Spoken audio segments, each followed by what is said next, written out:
এই জায়গাগুলো আমরা আমাদের জীবনে সুন্দরভাবে কাটিয়ে তুলতে পারবো। তাহলে আজকের যেমন তোমরা তোমাদেরকে বললাম যে স্কুলের এই অবস্থার কারণে তোমরা কিন্তু বিভিন্নভাবে এই পানীয় জলটাকে নষ্ট করছো।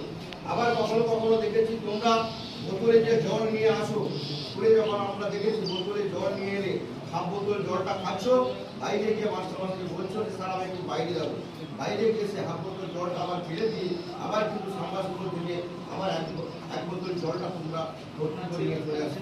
তাহলে এই হাফ বোতল জলটা যে ফেলছো, এই হাফ বোতল জলটার গুরুত্বটা কত আছে আগামী দিন সেটা নিশ্চিত অনেক তোমাদেরকে বলবো। তাহলে এই জিনিসগুলো, এই যে বিশুদ্ধ পানীয় জলটা আমরা নষ্ট করে দিচ্ছি, এই বিশুদ্ধ পানীয় জলটা আমাদেরকে নষ্ট করা যাবে না। এবং আরো একটা জিনিস রয়েছে, আমরা এই বিশুদ্ধ পানীয় জলটা নিয়ে আজকে স্কুলে নয়, আমরা কোনোভাবে বাড়িতে আমরা মোটর বাইক ধোয়া মোছা করছি।